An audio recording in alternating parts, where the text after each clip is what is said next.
আজকে আমরা একটা ইউপিএস বিল্ড করব যা আপনাদের রাউটার এবং অনুকে টানা 7 ঘন্টার পাস ব্যাকআপ দেবে।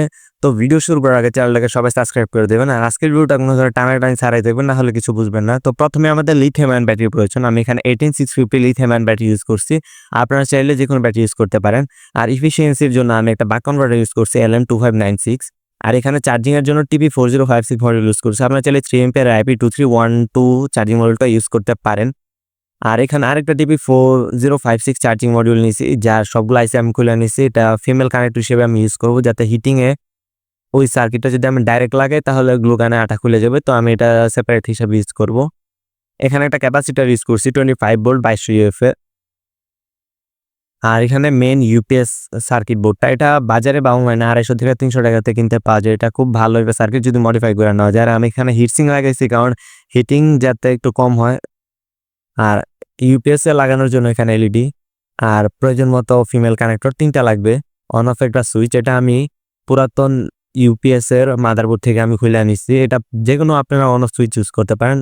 এখানে 7টা আমি লিথিয়াম আয়ন ব্যাটারি প্যারালালে কানেক্ট করে নিছি। আর কিছুদিন আগে আমি একটা ইউপিএস টেয়ার ডাউন করছিলাম, তো মারছি বা ওইটার আমি শেল টাস্কে ইউজ করব। তো এখানে 3টা 12 ভোল্ট ফিমেল কানেক্টর ভালো করে লাগিয়ে নেব। এখানে খুব পারফেক্টলি ফিট হয়ে গেছে। আর গ্লু গানের মাধ্যমে ভালো করে লাগিয়ে নেব, যাতে পরবর্তীতে খুলে না যায়। আর আমার এই যে খালি TP4056 এর প্লাস মাইনাসটা ভালো করে লাগিয়ে নিছি, কারণ অরিজিনাল TP4056 যেটা ডাইরেক্ট, এটা যদি আমি গ্লু গানের সাহায্যে লাগাই চার্জিং এর টাইমে হিট হবে এবং এটা খুলে যাবে। তো পরবর্তীতে যাতে খুলে না যায়, তো এর জন্য আমি এখানে এটা লাগিয়ে ইউজ করছি। আমি চাইলে বাজারে ওইগুলো ইউজ করতে পারতাম, বাট এটার বোর্ডটা যেহেতু বড়, গ্লু গানটা আঠা লাগাইলে এটা মনে করেন বেশি সাপোর্ট পাওয়া যাবে। আপনারা চাইলে যে কোনটা ইউজ করতে পারেন। ও সাইডে আমি বাক কনভার্টারটা ইউজ করছি। আপনারা 9 ভোল্টের আইসি গুলো ইউজ করেন না। আর এখানে অন অফ সুইচটার পিছনে আমি ভালো করে গ্লু গানে আঠা দিয়ে 0 পিসিবি দিয়ে আমি একটু সাপোর্ট দিয়ে নিছি। আর আমি 2টা TP4056 চার্জিং মডেল ইউজ করছি, যাতে 10 ওয়াট চার্জ হয়। আর সবগুলা প্যারালালে কানেকশন দিয়ে নিছি। আপনার 3 এম্পিয়ার চার্জিং মডেলটা ইউজ করবেন। আমার কাছে ছিল না, তাই আমি এটা ইউজ করছি। আর এটা ইউজ করলে চলবে, কোনো প্রবলেম হবে না। তো সবগুলা প্যারালালে কানেকশন দেওয়ার পরে পারফেক্টলি লাইন আসছে। তো আপনার সেম টু সেম এভাবে কানেকশন দিয়ে নেবেন, তাহলে কোনো প্রবলেম হবে না। আর এই যে ইউপিএস সার্কিটটার কানেকশনগুলা লেখা অনুযায়ী দিবেন, কোনটা প্লাস কোনটা মাইনাস। যেরকম এখানে আউট প্লাস মাইনাসের ওয়্যারগুলো আমি সোল্ডার করছি, আর এটা হলো ব্যাটারি প্লাস মাইনাসের। তো যে কোনো সার্কিটের ডায়াগ্রাম অনুযায়ী আপনারা সার্কিটে ওয়্যার সোল্ডারিং করবেন। ওই যে উপরে এলইডিটা আমি সোল্ডার করছি, এলইডিটা আপনার দেখবেন অনেক সময় উল্টা কানেকশন হইলে রেড জ্বলে আলাদা, আবার গ্রিন জ্বলে আলাদা। তো এটা ইনের এখানে 12 ভোল্ট ইন দিবেন, যার মাধ্যমে আপনার 0 পালসের সুবিধাটা পাবেন। রাউটার অনুও চলবে, ব্যাটারিকেও চার্জ করবে। আর এখানে শর্ট করলে এটা 12 ভোল্টে আউটপুট দেয়। আর শর্ট মানে এটা শর্ট না করলে 9 ভোল্টে, তো আমরা শর্ট করছি 12 ভোল্ট আউটপুট পাওয়ার। আর এখানে শর্ট করলে ব্যাটারি 1 এম্পিয়ার প্লাসে চার্জিং করে, বাট ওটা হিট হয়ে যায় বেশি। তাই আমি যেহেতু এক্সট্রা চার্জিং মডিউল ইউজ করছি, তো এটা আমি করব না। আর এটা করলে এই সার্কিটটা একটু বেশি হিট হবে। আর এখানে ডায়াগ্রামটা দেওয়া আছে। আমি মনে করেন শর্টকাট করার জন্য ডায়াগ্রামটা এমন সুন্দর হয় নাই, তো বাট বোঝা যায় ডায়াগ্রামটা।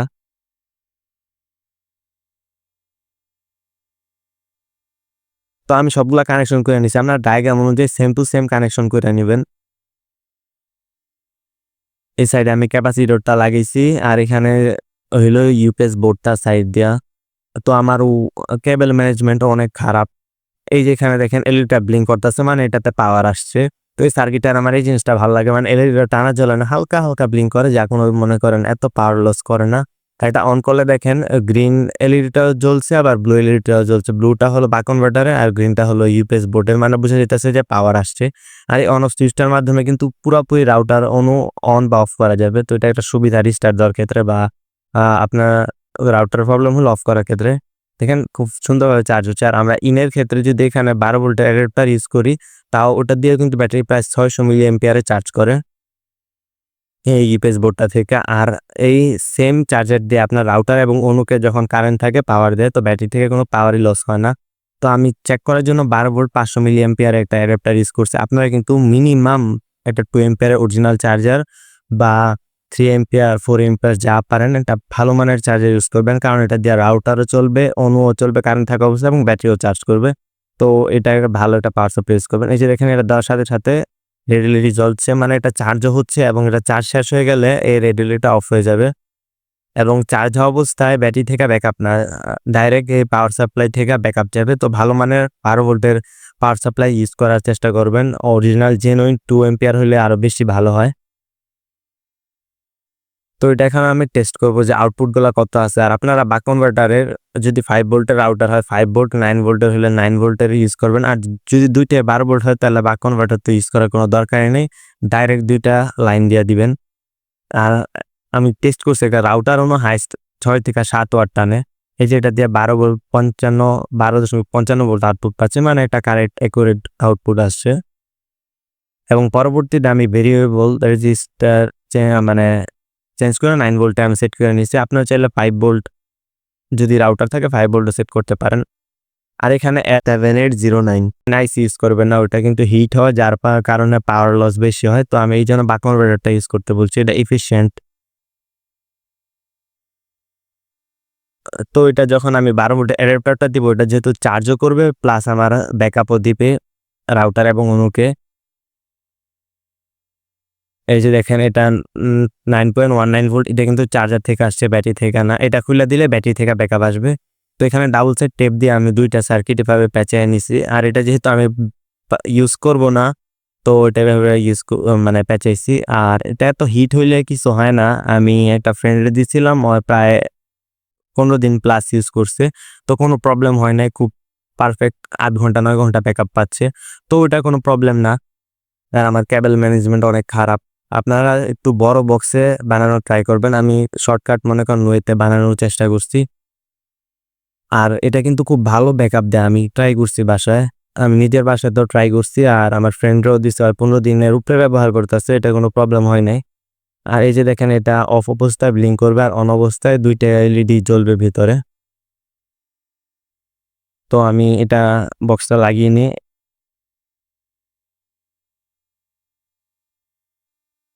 ভালোভাবে বক্সটা লাগানোর পরে যে দেখেন কম্প্যাক্ট ডিভাইস হয়ে গেছে।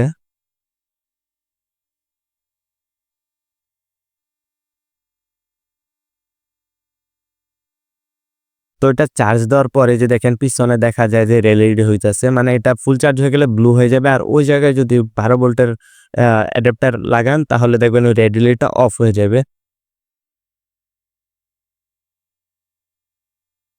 এই যে ব্লিঙ্ক করতেছে, মানে এটাতে লাইন আছে। আর এটা স্ক্রুগুলা ছিল, আমি স্ক্রুগুলা লাগিয়ে স্ক্রুগুলা লাগালে এটা একটা টাইট মানে কম্প্যাক্ট ডিভাইস হয়ে যাবে, হাতেতে পড়লেও খোলার চান্স নেই। আর এটা কিন্তু 12 ভোল্ট 1 এম্পিয়ারের একটা এলইডি।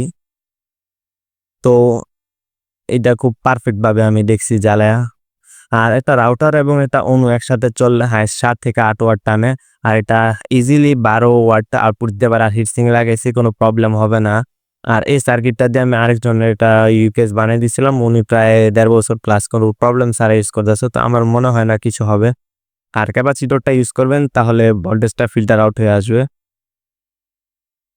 তো আমাদের ইউপিএস বানানো শেষ। এই যে এটা আমার বাসায় লাগানো ছিল। খুব এই যে চার্জ হওয়া অবস্থায় এলইডি ইন্ডিকেট করতেছে। তো যখন আমি এটা চার্জারটা খুলে ফেলাবো যে নীল ব্লু কালার এলইডি দেখাচ্ছে, আর কোনো রিস্টার্ট নাই। যে অনুতে চাই দেখেন কোনো রিস্টার্ট হয় নাই। আর সুইচটা যখন অফ করব তখন সব অফ হয়ে যাবে, আর সুইচটা অন করলে সব অন হয়ে গেছে। তো সবাই সাবস্ক্রাইব করে দিবেন। আজকের মতন এখানে বিদায়, আল্লাহ হাফেজ। পরবর্তী ভিডিওতে দেখা হবে। তো কি ভিডিও চান কমেন্টে বলতে পারেন। সবাইকে ধন্যবাদ।